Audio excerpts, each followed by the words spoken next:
Only red lights.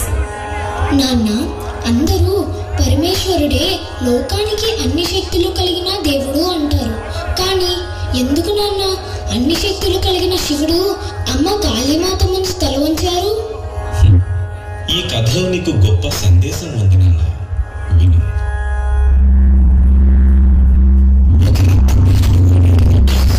ఘోర తపస్సు చేసి ప్రతి రక్తపు చుక్క నేలపై పడగానే మరో రక్తబీజుడు పుడతాడని బ్రహ్మదేవుడి నుంచి వరం పొందాడు.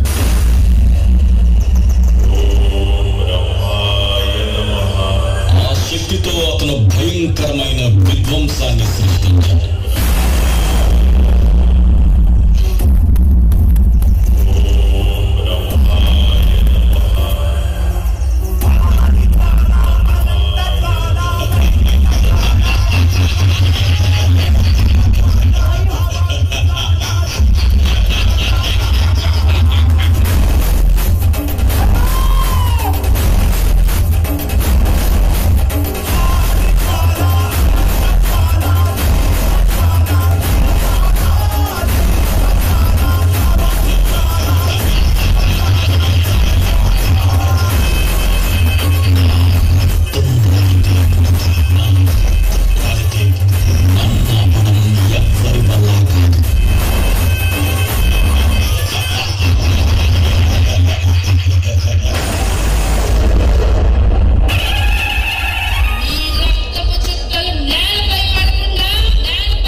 త్యాగంతో అపారమైన శక్తిని సంపాదించాడు. కానీ ఆ శక్తిని అహంకారంతో వినియోగించడం వల్లనే తానే నాశనమయ్యాడు.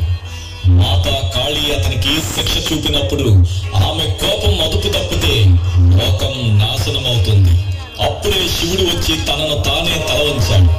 అది శక్తికి నమస్కారం కాదు, శక్తి ఎప్పుడూ నియంత్రణలో ఉండాలన్న సందేశం.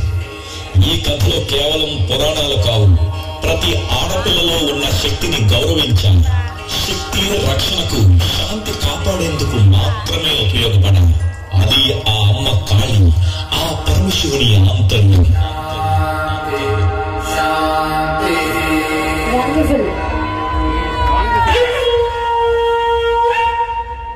Wonderful performance. ఒకసారి చేతులు ఖాళీ ఉన్న ప్రతి ఒక్కరు గట్టిగా క్లాప్స్ కొట్టాలి. ఆడియన్స్ అందరూ నిజంగా గూస్ బాంబ్స్. అసలు నిజంగా అమ్మవారి కాళీ మాత ఎలా ఉంటారో మొత్తం అవతారాన్ని మొత్తం మనకి నిజంగా లైవ్ లో చూపించారు. నిజంగా వండర్ఫుల్ విజు గారు.